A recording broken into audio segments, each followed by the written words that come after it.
Estoy doblemente satisfecho porque tengamos la oportunidad de poder hablar sobre el imperio persa aqueménida, un imperio que durante mucho tiempo se llegó a decir que había sido un imperio olvidado, ¿no? Incluso una exposición procedente del Museo Británico que estuvo en Barcelona y el catálogo se titulaba así, Un imperio olvidado. No es que exactamente fuese un imperio olvidado, pero siempre nos habíamos aproximado al imperio persa aqueménida desde el punto de vista de los autores griegos y de las fuentes clásicas. Y eso ha generado una serie de clichés, de tópicos sobre los persas,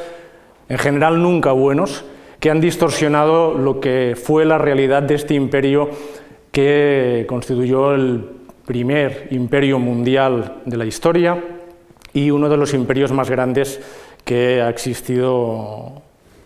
en la antigüedad y a lo largo de los tiempos. Como decía el profesor Domínguez Monedero,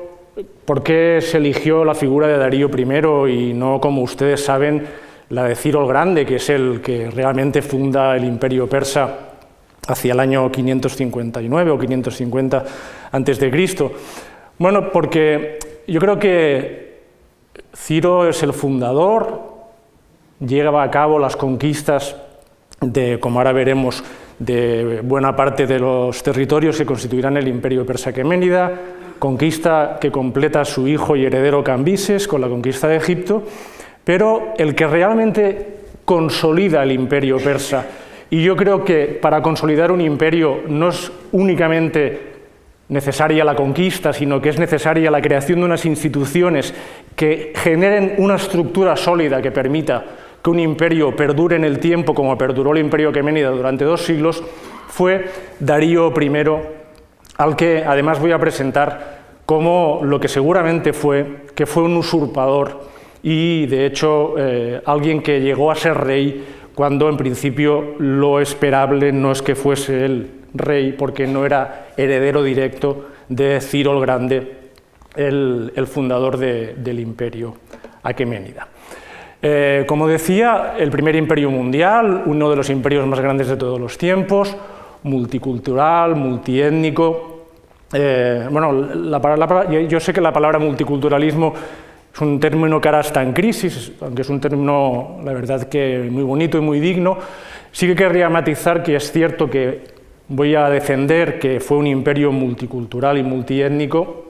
Incluso podríamos hablar de otra palabra que está en crisis, podría ser un ejemplo de imperio federal, y la única condición que los persas exigían para que cada una de las provincias, conocidas como satrapías, pudiese tener un cierto autogobierno era la obligatoriedad de pagar un tributo, de pagar impuestos. Yo creo que los persas fueron inteligentes desde este punto de vista y esa inteligencia fue mérito de Darío, que es el que, según nos informa Heródoto, llevó a cabo la división provincial en 20 satrapías o provincias del imperio persa, que, como ustedes pueden observar, abarcaba desde la actual Bulgaria, ¿no?, hasta Pakistán, o lo que sería Turkmenistán, Tayikistán, el Kazajstán, el actual, obviamente, Irán, pero también Egipto, hasta Sudán, todo lo que es la costa oriental mediterránea, Chipre, la actual Turquía, o sea, una serie de pueblos y una serie de culturas muy diversas que los persas realmente deberían ser muy hábiles a la hora de gestionar, porque este imperio tuvo una existencia de 2 siglos, que no es poco. Hay un tópico también historiográfico de que el imperio persa tuvo como un momento de esplendor que iría desde Ciro hasta Darío I, hasta el año 486 a.C., que es el año de la muerte de Darío, y que a partir de Jerjes se iniciaría lo que se llamaría un periodo de estancamiento económico y de decadencia. Bueno, eso no es del todo cierto, eso también es un reflejo de un tipo de fuentes, sobre todo de fuentes griegas del siglo IV, que ofrecen una imagen estereotipada, llena de clichés sobre la cultura de los persas aqueménidas y sobre la corte aqueménida, una imagen que además ha sido una imagen de larga duración, una imagen que ha perdurado hasta bien entrado el siglo XX e incluso en reputados especialistas, por ejemplo de Oxford, han llegado a decir que si los persas hubiesen vencido en la batalla de Salamina, Europa estaría repleta de minaretes. O que si, y viene de lejos esa idea ya la crearon los griegos después de las victorias de Maratón y Salamina, la Primera y la Segunda Guerra Médica, crearon un cliché del triunfo de la libertad sobre la esclavitud y la servitud asiática, una imagen del imperio persa como un gobierno despótico, una imagen de su gran rey como un déspota oriental, encerrado en el harén y víctima de las conjuras del harén. Edward Said definió esta manera de interpretar lo que sería el mundo oriental como orientalismo, y de hecho es presentar el mundo oriental como un mundo al revés del mundo occidental, lo que son las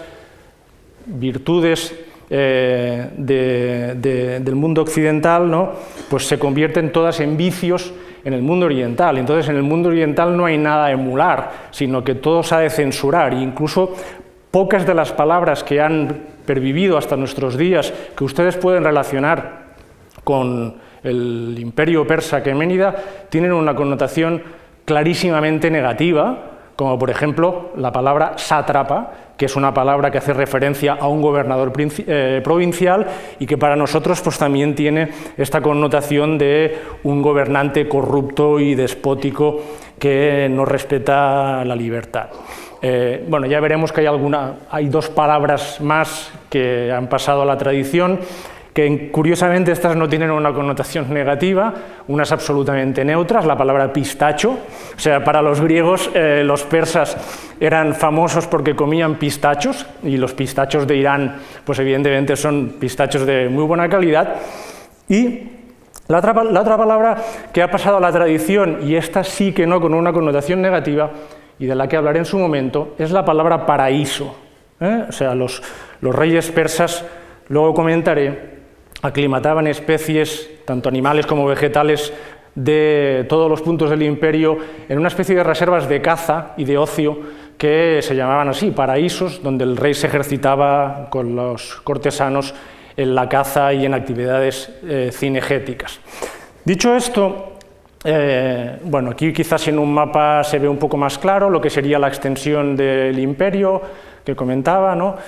Si hablásemos de países actuales, los que comentaba antes, o sea, un imperio muy amplio, cuyo centro, ¿no?, lo tendríamos pues, en lo que serían las capitales, Susa o Persépolis, y el origen seguramente en esta ciudad de aquí, conocida como Anshan. Incluso se ha llegado a decir que los fundadores del imperio persa no fueron persas. Hay un profesor australiano de la Universidad de Sydney, Daniel Potts, que ha defendido que Ciro el Grande no era persa, era un elamita, que son los antecesores también de los persas, y que el verdadero fundador del imperio aqueménida, el primer persa, sería Darío I. Bueno, en principio las capitales serían Persépolis, Pasargada, Ecbatana, y luego hablaremos pues, de otras ciudades que serán importantes como capitales, como por ejemplo Babilonia o Sardes en la actual Turquía. Comentado esto, la dinastía de la que vamos a hablar y de la que estoy hablando es la dinastía aqueménida. De hecho, porque en principio, aquí tenemos a nuestro protagonista, a Darío I, derivarían de un supuesto fundador epónimo que daría nombre a la dinastía, que se llamaba Aquemenes, que seguramente es un personaje inventado por el propio Darío I. O sea, Darío I, al que voy a presentar como un usurpador del trono, cuando se extingue el tronco de Ciro, con la muerte de Cambises y con la muerte de Esmerdis, tal como aparece en Heródoto, o Bardilla, como se conoce por las fuentes persas, él se hará con el poder y entonces establecerá una especie de filiación como si tanto Ciro como él fuesen descendientes de este fundador epónimo, este tal Aquemenes, que seguramente es un personaje inventado. Inventado porque además hay una tradición que dice que es un personaje que fue criado por un águila, y eso nos recuerda a las teorías estas de los fundadores como Rómulo y Remo, como el propio Ciro, que también fue criado por una loba, una perra salvaje. Esta idea del expósito, Edipo Rey, incluso un mitémano, que aparece muchas veces en Sargón, por ejemplo, que aparece muchas veces en la creación de dinastías. Y aquí vemos representado el sello, un sello de Persépolis, de los que también hablaré, del propio Darío I, que es un nombre dinástico que significaría el que mantiene firme el bien, o algo parecido. Parece ser que los reyes persas adquirían en el momento de la coronación, que parece ser que tenía que coincidir con el día de su natalicio, un nombre dinástico. Bueno, no siempre está claro el significado. Hay quien ha dicho que Ciro significaría el sol,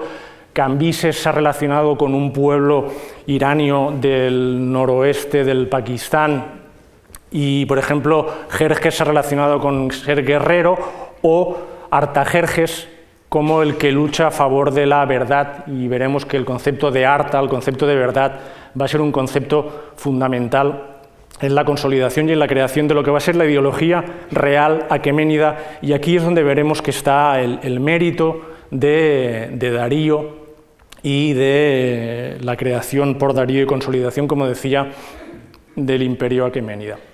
Bueno, aquí tenemos una representación del gran rey en Persépolis, pues acompañado con estos sirvientes detrás de él, con un parasol y el matamoscas. Este tipo de cosas a los autores griegos les llaman mucho la atención, e incluso, curiosamente, los griegos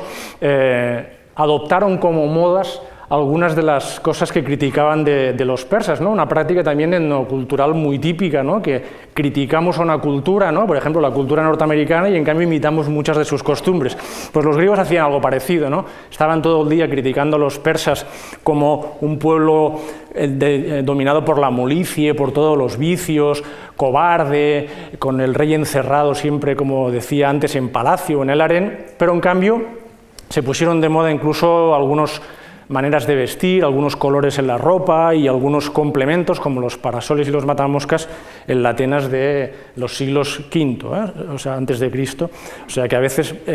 del enemigo no solo hablamos mal, sino que también tomamos prestado aquello que nos fascina o nos llama más la atención. Bueno, una referencia muy breve a lo que es el dossier documental, ¿no? de qué tipo de fuentes disponemos para hablar del imperio aqueménida. Bueno, en primer lugar, disponemos de la gran creación, y aquí está el mérito fundamental de Darío I, de ser consciente del poder de la imagen para legitimar a un soberano. Entonces, Darío lo que va a hacer es, va a multiplicar lo que es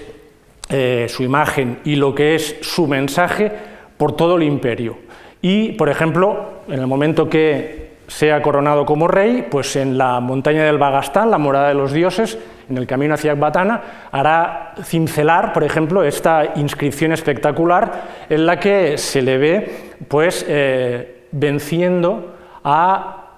una serie de pueblos que cuando él fue nombrado rey se sublevaron y durante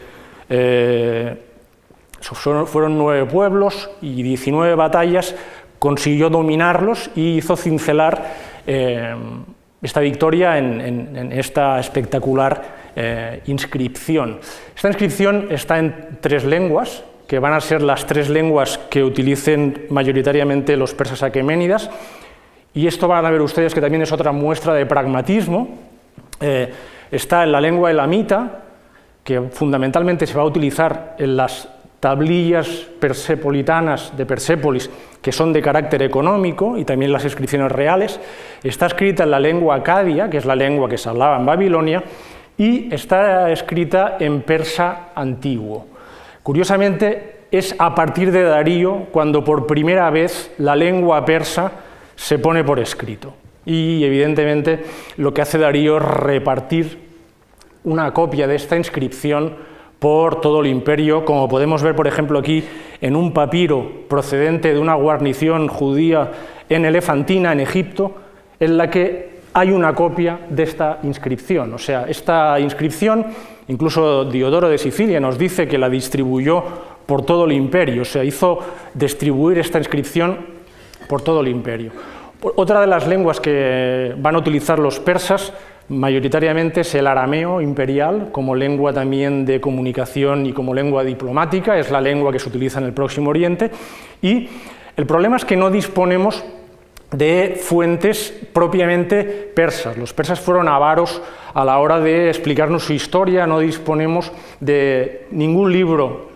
persa que nos explique la historia de los persas, por más que, si ustedes leen la Biblia y leen el libro de Esther, pues allá se nos explica que el rey Asuero, Jerjes, se hacía leer por la noche los anales reales, información que encontramos en otras fuentes. Parece ser que sí, que existieron unos anales reales que se han perdido, y entonces hemos de recurrir a los autores clásicos, especialmente a Heródoto, o también ustedes conocen los persas de Esquilo, muchos otros autores, en los que no me entretendré. Por ejemplo, Jenofonte es muy útil, aunque no hable tanto de Darío, pero es muy útil, sobre todo la Ciropedia, porque nos explica muchas cosas sobre las instituciones persas, aunque también con un cierto espejismo espartano. Hay que ir a las tablillas, miles y miles de tablillas de carácter económico que se conservan en la ciudad de Persépolis. Se conservan gracias a la desgracia de que Alejandro Magno incendió la ciudad en el año 330 y se conservaron miles de tablillas de carácter económico porque los persas llevaban un registro muy riguroso de la economía del imperio y se almacenaba en un edificio que se llama el Tesoro y otro edificio que se llamaba la Fortificación en la ciudad de Persépolis, y controlaban, pues bueno, la economía de este imperio que abarcaba más o menos unos 4 millones de kilómetros cuadrados y que se ha estimado que tendría unos 50 millones de habitantes en total. También evidentemente podemos recorrer algunos libros bíblicos, antes hablaba del libro de Esther. Han de pensar ustedes que en la Biblia los persas aqueménidas acostumbran a salir muy bien parados porque Ciro el Grande permitió el regreso de los judíos a Jerusalén y la reconstrucción del templo, y Darío también autorizó el culto, ¿no?, a Yahvé, y entonces en la tradición judía los persas aqueménidas, a diferencia de ahora que no tienen ni buenas relaciones con Irán, ¿no?, en cambio, con los persas aqueménidas tienen muy buena imagen. Incluso, a título de anécdota, igual ustedes vieron este año que cuando se trasladó la embajada de Estados Unidos a Jerusalén, Donald Trump, en Israel, se acuñó una moneda que está Donald Trump y Ciro el Grande. O sea, juntos en el reverso de la moneda, cosa que, por cierto, había hecho en 1971 el propio Shah de Persia, cuando celebró los 2500 años de la fundación del Imperio Aqueménida, que los celebró en Persépolis con todo el fasto de lo que sería la corte aqueménida, celebración a la que fue, entre otros personajes ilustres, por los reyes de España ya en aquel momento, y el mariscal Tito, por ejemplo. O sea que un público pues, de la aristocracia y de los líderes mundiales. Aprovecho para decir que la denominación actual Irán, saben ustedes que se utiliza desde los años 30. Curiosamente, la dinastía de la que formaba parte el Shah de Persia es la que cambió el nombre tradicional de Persia, que era el nombre que derivaba a través de los griegos del Parsa, que es como se llamaban ellos, los persas, y luego, pues, en principio acabó derivando en lo que se ha llamado Irán. Bueno, evidentemente tenemos las fuentes arqueológicas y disponemos también de todos los autores clásicos. Si les gusta la novela histórica, hay una novela de Gore Vidal que se titula Creación, que básicamente trata sobre el zoroastrismo, ¿no?, la religión o la supuesta religión de los persas, y hay una ópera de Antonio Vivaldi que les recomiendo, que es La coronación de Darío, y hay bastantes óperas barrocas dedicadas a los reyes persas, y seguro que todos ustedes conocen el famoso Ombra Mononfui el Serse de Händel, que es una preciosidad, y además no sé si Händel sabía que Jerjes lo que está rindiendo culto es al árbol, que es una figura sagrada en la religión de los persas, y por eso se fascina y se emociona con aquel árbol, con aquel plátano, ¿no? Que se encuentra en su camino hacia Grecia. Bueno, rápidamente un poco lo que será la situación por la que Darío llega al poder. Hemos hablado antes de que Ciro es el fundador del imperio. Ciro, digamos, conquista prácticamente lo que es el Próximo Oriente Antiguo, o sea, Media primero, luego conquista Lidia, acaba conquistando Babilonia, pero Ciro morirá luchando contra los pueblos escitas, los maságetas, de la reina Tomiris, de la que también hay una ópera, por cierto, y le sucederá su hijo Cambises. Su hijo Cambises completará la conquista, expandiendo el imperio, y entre el año 522, bueno, entre el 525 y el 522 conquistará Egipto, que se incorporará también a lo que será el imperio, y inaugurará lo que será la dinastía 27. O sea, en la historia de Egipto, la dinastía 27 es lo que se llama la primera dominación persa, que llegará hasta el año 343 a.C., perdón, hasta el año 401, perderán el control de Egipto los persas entre el 401 y el 343 a.C., que empezará la dinastía 31, que es la segunda dominación persa de Egipto. Y aquí tenemos una estatua de Utjahorresnet, es una estatua que está en el Museo Vaticano, en la que este personaje nos explica no únicamente las campañas de Cambises en Egipto, sino que también nos explica que luego sirvió al sucesor de Cambises, que fue Darío I. ¿Qué es lo que sucedió en la casa de Ciro? Lo que sucedió en la casa de Ciro es que parece ser que mientras Cambises estaba en Egipto, en el año 522, su hermano Bardilla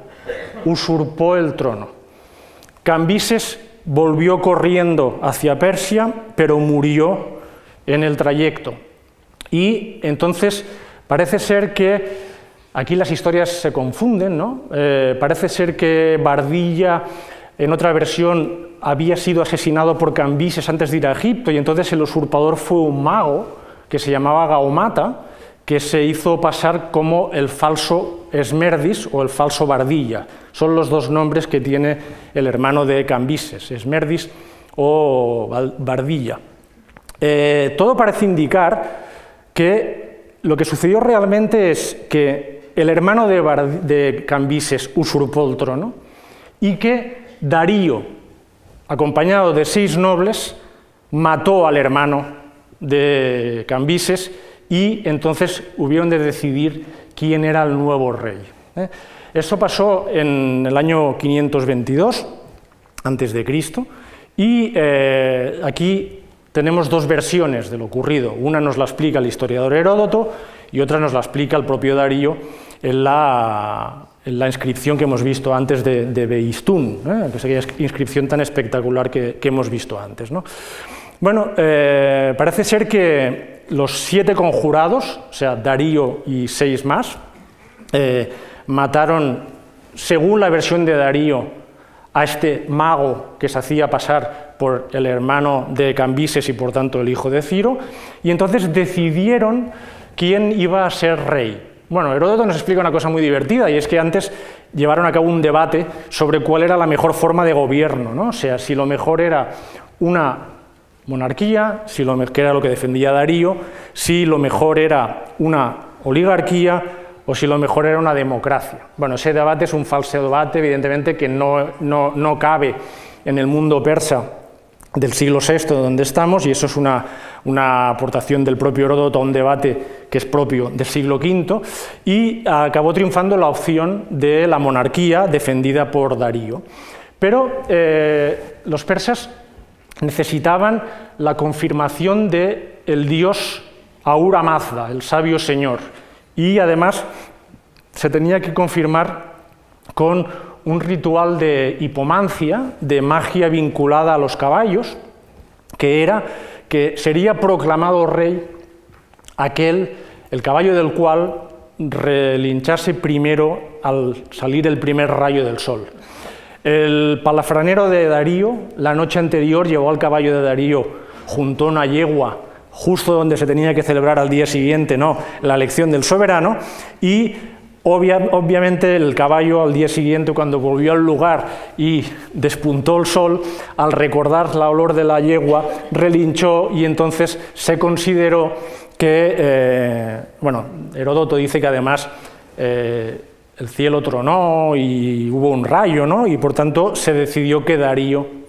era el nuevo soberano, y por tanto que Darío era elegido como el nuevo rey de los persas. Y lo que hizo Darío, evidentemente, es pues, crear todas las instituciones administrativas, políticas, identitarias de lo que conocemos como el imperio persa.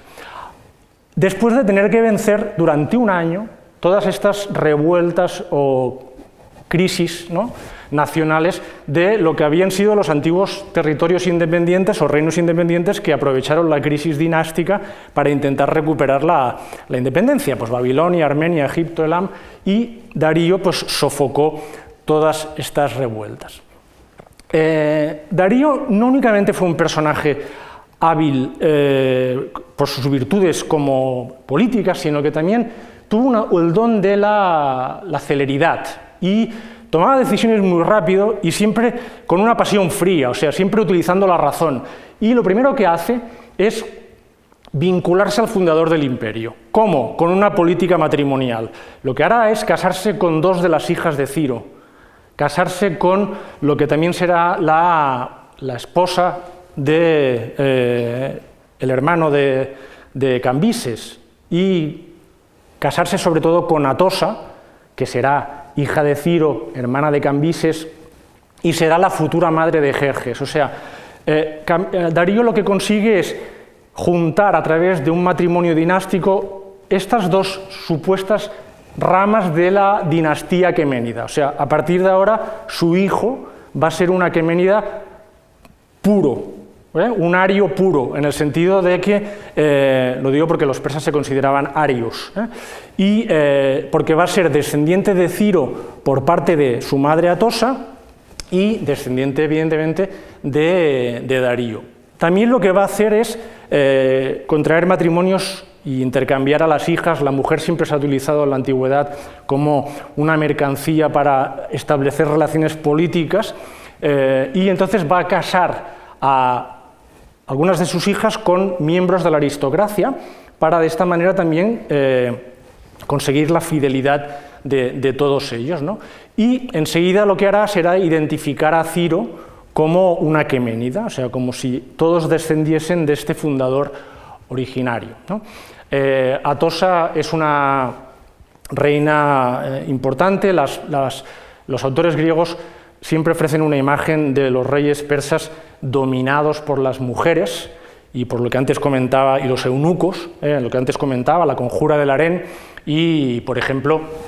a título de curiosidad, pues Darío inició la guerra contra los griegos pues porque Atosa tenía ganas de tener esclavas laconias, esclavas espartanas, ¿no? O sea, por un motivo tan frívolo, Darío en teoría decidió que iba a conquistar Grecia, ¿no? Y igual que, por ejemplo, también los autores clásicos dicen que Jerjes intentó conquistar Grecia porque quería comer higos del Ática, ¿no? Bueno, uno pues seguramente es como si Donald Trump ahora, ¿no?, iniciase una guerra contra Irán porque resulta que lo que quiere son los pistachos, ¿no? Y no el uranio o el petróleo, ¿no? O sea, evidentemente, bueno, este tipo de clichés que aparecen siempre en las fuentes clásicas, ¿no? Aquí vemos, por ejemplo, unos sellos también de lo que sería una reina persa, y esto es una mujer persa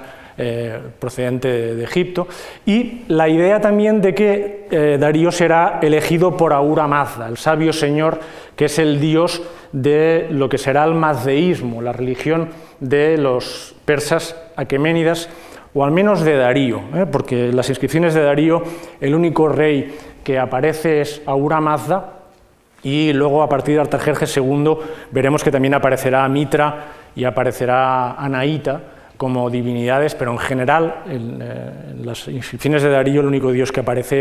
es Ahura Mazda. También sabemos que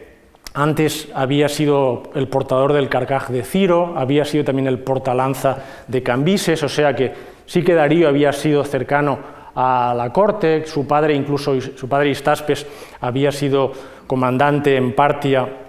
Hircania, esto es la zona de Turkmenistán, Kazajistán, una parte de Afganistán, y lo que comentaba antes de que se crea la leyenda de Aqueménides como el epónimo de los persas, ¿vale? Bueno, aquí hay una inscripción, la que veíamos antes, esto sería el portalanza, ¿no? Aquí el portador del arco, aquí tenemos a Darío, y esta es la representación de Ahura Mazda, que normalmente le brinda el que es el anillo este de la soberanía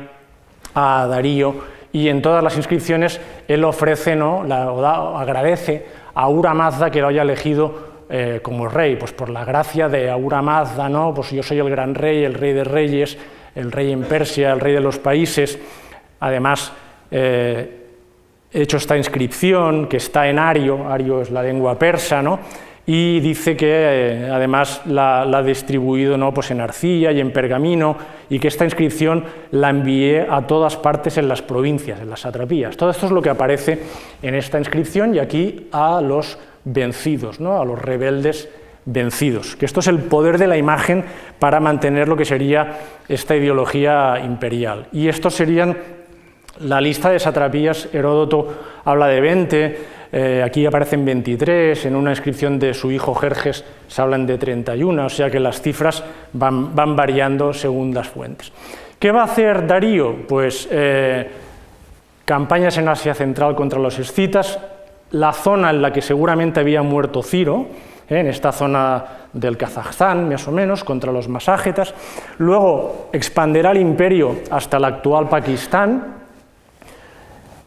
dará el salto a la zona del Danubio e incluso llegará hasta la península de Crimea, pero allá será derrotado y tendrá que volver sobre sus pasos. Consolidará la conquista de Egipto e incluso recopilará leyes en Egipto y curiosamente se representará, como luego veremos, como faraón. Encargará a un griego, Escilas de Carianda, una exploración por el Océano Índico y el Mar Rojo de 30 meses de duración, parece ser,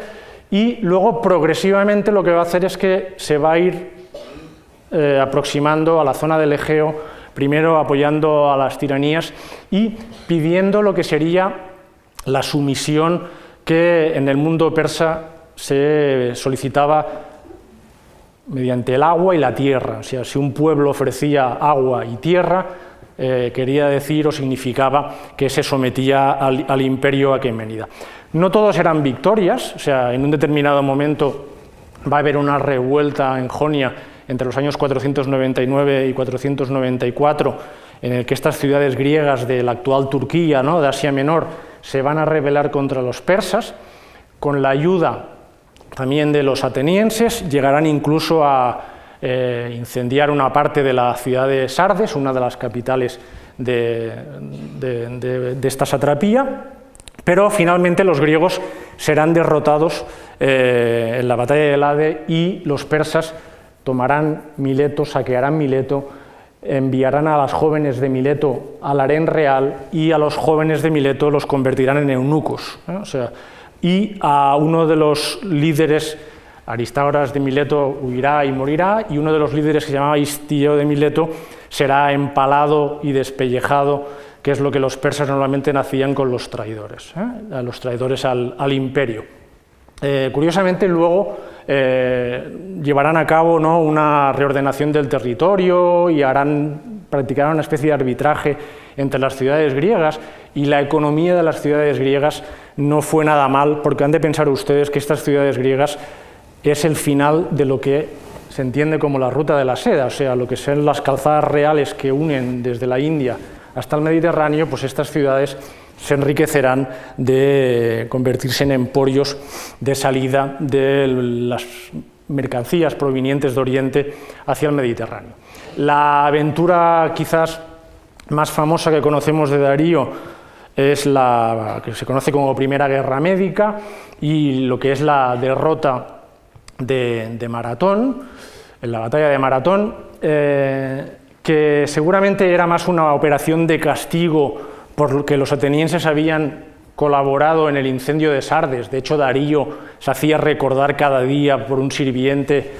que no podía olvidarse de los atenienses hasta que no los vengase, pero se considera que no era la intención de los persas seguramente conquistar Grecia porque Darío no participó personalmente en esta expedición. Y normalmente el gran rey, cuando iba a conquistar un territorio nuevo, participaba en persona y él no participó en persona en esta expedición. Lo que sí que es cierto es que ahí se creó el mito de Maratón y el mito del triunfo de la libertad sobre la servidumbre asiática que antes les comentaba, que conocemos como orientalismo y que ha dominado en la tradición occidental, ¿no? Por ejemplo, Condorcet decía pues, que en la batalla de Salamina pues, triunfó la libertad frente al despotismo asiático, o John Stuart Mill también decía lo mismo, y esta idea se ha ido repitiendo, ¿no?, hasta la saciedad durante siglos, ¿no? Y de hecho para los persas no fue un revés tan grande como luego sí que será la Segunda Guerra Médica ya con el hijo de Darío, Jerjes, que aquí sí que ya hay una voluntad clara, manifiesta de conquista de lo que será Grecia. Antes, la Macedonia de Amintas, el profesor Domínguez Monedero hablará de Filipo de Macedonia el próximo día, parece ser, ¿no?, que aceptó la sumisión a Persia, pero también es un tema polémico y discutido, ¿no?, de hasta qué punto realmente esto sucedió así. Bueno, aquí vemos cerámica ática, un guerrero persa. Siempre, en la cerámica ática normalmente hay la diferencia de que el soldado griego o va semidesnudo y en cambio los persas, lo que los griegos ridiculizan siempre es que van vestidos y les llama la atención sobre todo que visten con pantalones, ¿no? Y aquí tenemos también un sello de Persépolis en la que también vemos a un hoplita griego, a un soldado griego luchando contra un persa. Aquí lo que les comentaba antes, por ejemplo, Darío representado como faraón en el templo de Ibis en el oasis del Karga en Egipto, y él mismo se presenta como hijo de Re, señor de las apariciones, el grande, Darío que da vida, ¿no? Y lo que comentaba antes, que compila leyes, y aquí vemos el sello de Darío, ¿no?, y aquí la representación de Darío como faraón. O sea, esto es una muestra de alguna manera de asimilación cultural, porque lo normal es que igual, si fuese simplemente un invasor, ¿no?, un imperio, que en antiguo persa se conoce como Bumi, ellos lo denominan tierra al imperio, pues igual se hubiese representado a la manera persa, y no, se representa pues como a la manera egipcia, ¿no?, como faraón del Alto y del Bajo Egipto, ¿no? O sea, no tiene ningún tipo de problema. En lo que respecta a la creación de la ideología imperial, y esto es lo que yo decía del poder de la imagen y el mérito de Darío, ¿no? Bueno, pues crea toda una iconografía que va a aparecer ubicuamente en sellos y sobre todo conservada en la ciudad de Persépolis, y siempre con las inscripciones en las que explica, ¿no?, lo que son sus gestas, ¿no?, y la idea de que Persia ocupa el centro y luego que es un pueblo que se consideran arios. Por otra parte, lo que va a hacer Darío es, la capital originaria del imperio era Pasargada, fundada por Ciro, y Batana era la capital de los medos es como también los griegos conocían a los persas, y Babilonia evidentemente era una ciudad, pero no era una ciudad de origen persa, y lo que va a hacer Darío es, por una parte, convertir Susa en una de las capitales principales, de hecho para los autores griegos la capital del imperio es Susa, y va a fundar ex novo una ciudad en el 518 a.C., que es la ciudad de Persépolis, que es de donde proceden estas imágenes que estamos viendo y que aprovecharé para comentar algunas cosas de las instituciones y las costumbres de los persas. Por otra parte, lo que comentaba también antes, que por primera vez va a aparecer la escritura de la lengua persa en escritura cuneiforme, que antes no se había producido nunca, ¿no? Entonces también vamos a ver siempre la representación de los que son los soldados, ¿no?, del ejército persa y lo que son los pueblos que rinden tributo y que pagan tributo, ¿no? Y que normalmente parece ser que en el mes de marzo, cada año en una fiesta que era la celebración del Nowruz o el Año Nuevo, en el mundo antiguo el Año Nuevo empezaba en el mes de marzo con el equinoccio de primavera, y parece ser que entonces también se celebraba una fiesta, de hecho se sigue celebrando en Irán esta fiesta, el Nowruz, y parece ser que los pueblos tributarios iban en procesión y desfilaban delante del rey y llevaban como ofrenda, ¿no?, el tributo. Bueno, es muy habitual la presencia del ciprés, del árbol, ¿no?, en la iconografía persepolitana,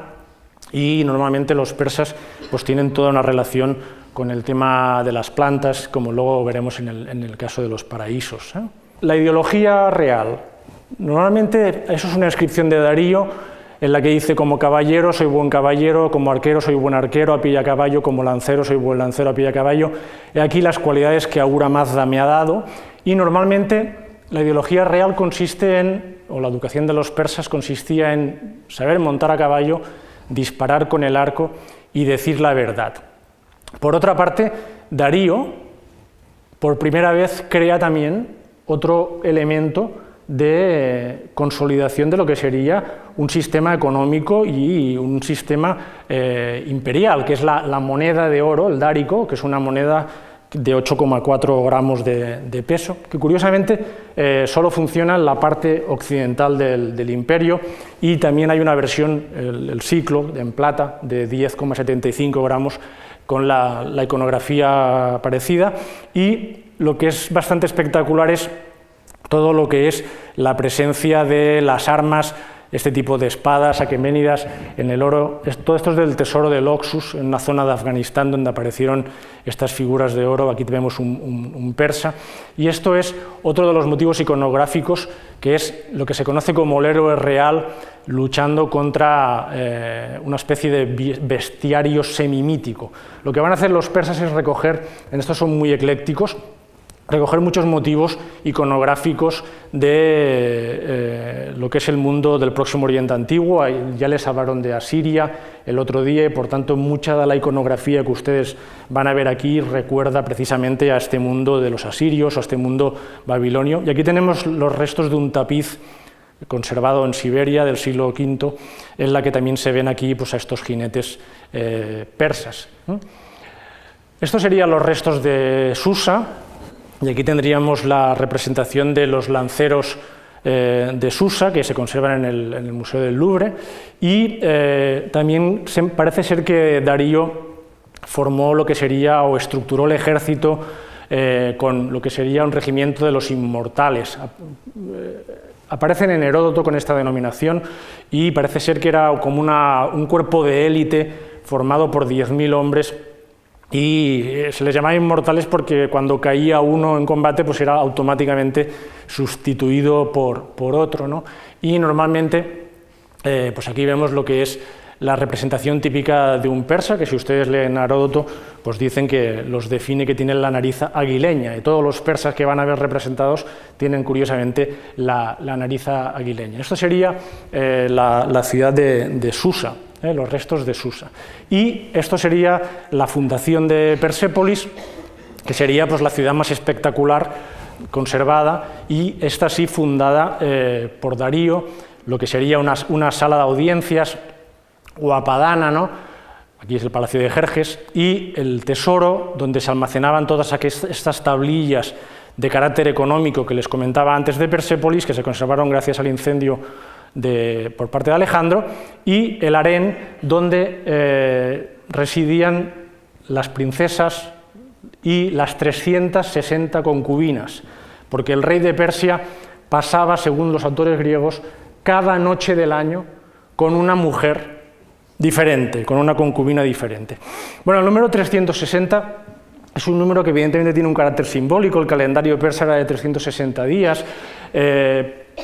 por ejemplo, los cilicios ofrecían como tributo 360 caballos. Sabemos que Ciro hizo un sacrificio también al cruzar el río Ginges de 360 caballos, pero se nos escapa el significado y evidentemente los autores griegos lo que utilizarán es esta vida dominada por la molicie, ¿no? Que un rey que no solamente es polígamo, sino que además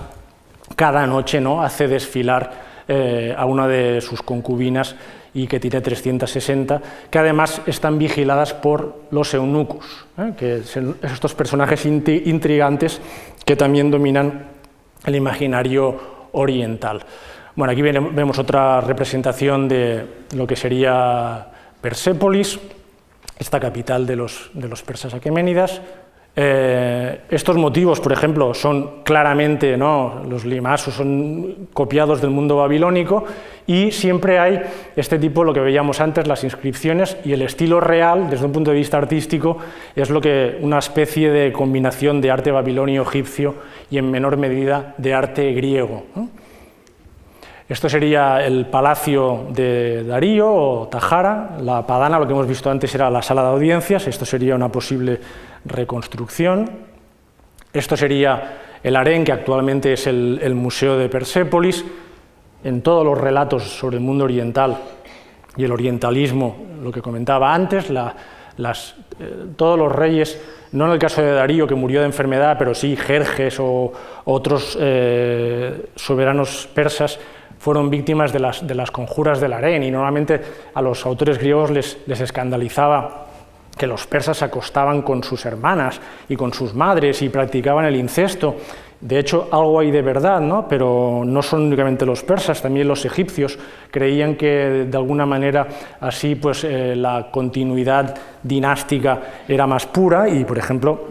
sí que es cierto que Atosa, la hija de Ciro, pues fue esposa de dos de sus hermanos, tanto de Cambises primero como de Bardilla y Esmerdis después, ¿no? Pero no todos los reyes se casaron con sus hermanas, como los autores griegos no se cansan de repetir. Y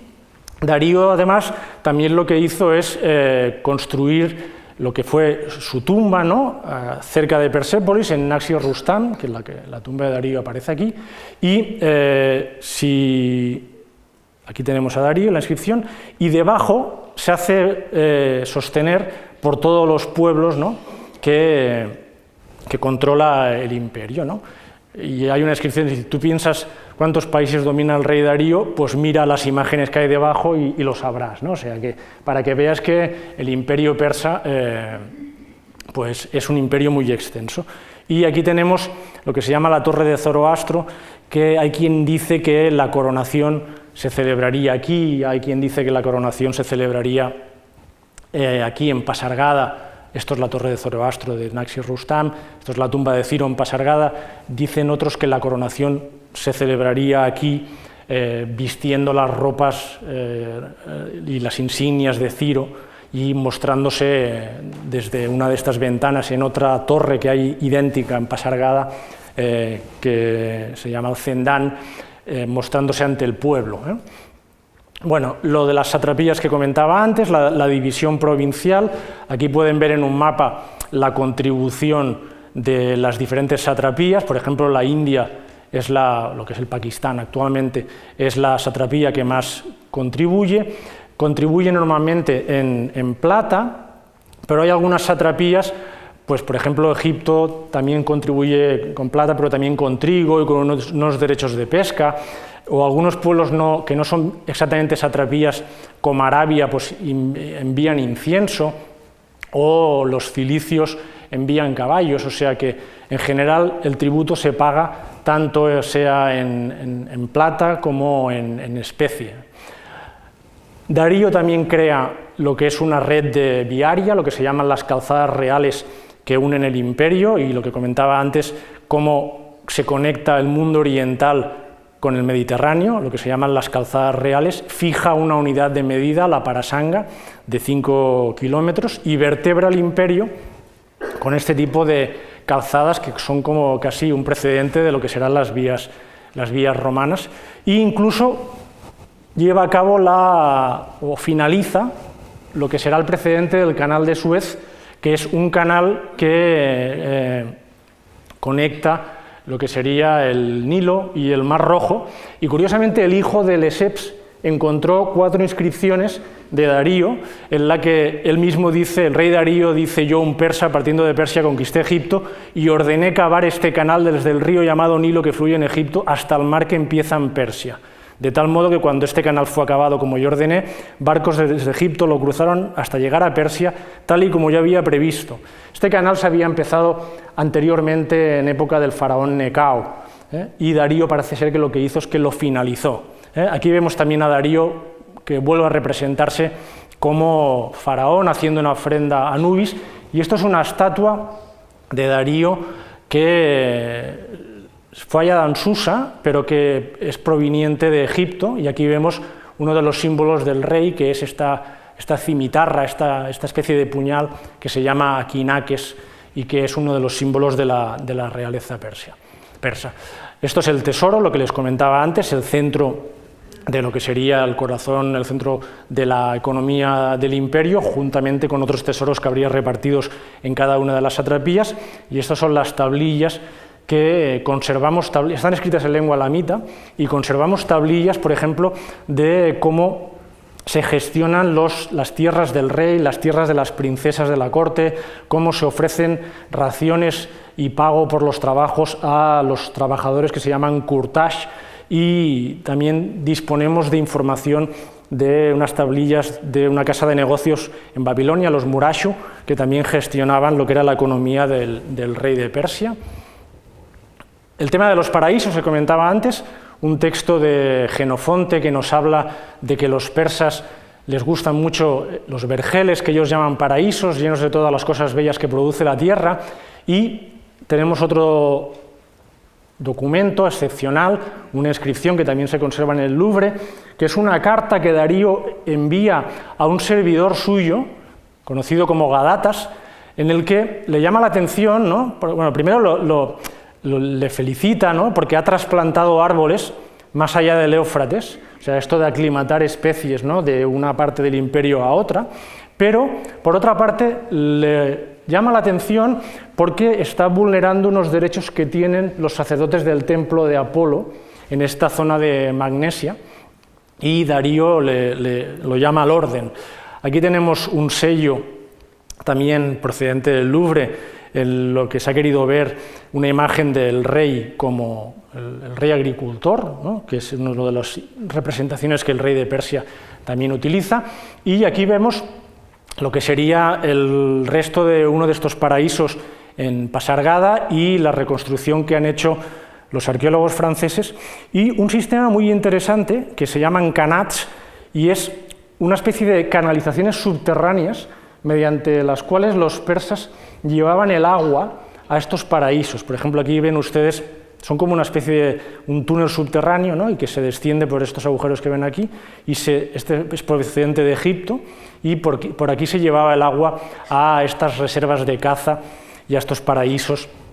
que por cierto los autores griegos decían que los persas eran unos cobardes, que tenían que cazar con los animales encerrados como si fuese un zoológico, ¿no? Porque no eran capaces de poder cazar al aire libre, ¿no? También sería seguramente un espacio dedicado al ocio. Y el otro tópico que normalmente aparece en los autores clásicos de la riqueza, de la opulencia del rey, y que está también relacionado con el tema de la economía, es la mesa del rey, ¿no? Parece ser que el rey persa es muy aficionado a la celebración de banquetes, y hemos conservado pues este tipo de copas espectaculares, o estos restos, ¿no? de vajilla, que también vemos representados en la iconografía persepolitana. Y normalmente, si ustedes leen a los autores clásicos, pues el gran rey de Persia era pues como una especie de bon vivant que estaba siempre en banquetes pantagruélicos, ¿no? O sea, solo lo que hacía era que salía de la arena a la mesa, ¿no? Y de la mesa al harén, y que no hacía nada más que disfrutar de una vida muelle, ¿no? Como si no se dedicase a nada más, cuando de hecho el rey persa y la corte persa se ha llegado a decir que era como un campo de tiendas itinerantes. No pierdan de vista que este pueblo originariamente es un pueblo nómada, y por tanto, aunque se desplacen por las capitales en diferentes momentos del año. Por ejemplo, en verano están en Ecbatana, y en Persépolis están en otoño, y en Susa pues están en primavera, y en Babilonia pues están en invierno. Allá donde va el rey, allá donde se desplaza el rey, se desplaza toda la corte, y curiosamente pues también los autores clásicos, y evidentemente eso es una tradición típica del Próximo Oriente, pues se desplazan, ¿no?, con toda la corte y con lo que sería este campo de tiendas itinerantes. También le llama mucho la atención a los autores griegos que se desplaza con las 360 concubinas, o sea que parece que va a la guerra, ¿no?, y no se puede dejar a las concubinas en casa, ¿no?, porque entre batalla y batalla pues necesita, ¿no?, pues satisfacer su apetito insaciable, que no deja de ser evidentemente un cliché y una falsedad. Bueno, en principio con esto finalizo con una pequeña inscripción de la Behistún, como hemos visto, ¿no?, que se define Darío como rey de la multitud, único señor de la multitud, yo soy Darío, el gran rey, el rey de reyes, el rey de los países de todas las etnias. O sea, el título este de gran rey, de rey de reyes, aunque algunos de estos títulos Darío y los persas los copiaron del Próximo Oriente y sobre todo del mundo asirio y del mundo de Babilonia, en principio desde donde derivaría la expresión Shah, ¿no?, o sea, lo que sería esta especie de gran rey o emperador. Los griegos conocían al gran rey de Persia como Homegas Basileus, el gran rey, ¿no?, el gran rey de Persia, y Darío, evidentemente, el mérito de Darío, como decía al principio, no únicamente fue expandir todavía más el imperio, conquistando la parte europea de lo que antes comentaba, que sería la zona de Tracia, o sea, actualmente Bulgaria, lo que sería la Turquía europea, y expandiendo lo que sería el imperio hasta el actual Pakistán, sino que el gran mérito fue consolidar el imperio, creando las instituciones, creando lo que sería la ideología real, creando lo que sería la moneda, creando lo que serían las estructuras económicas y creando lo que sería la fijación, ¿no?, de lo que hemos comentado antes de la lengua persa por escrito, que nunca antes se había dado. Y yo creo que si es un mérito conquistar, es un mérito más grande conquistar y conservar. Y Darío conquistó, conservó, consolidó el imperio hasta su muerte en el año 486, cuando en teoría estaba preparando una campaña de castigo a Egipto, en donde parece ser que había habido un intento de sublevación. Muchísimas gracias.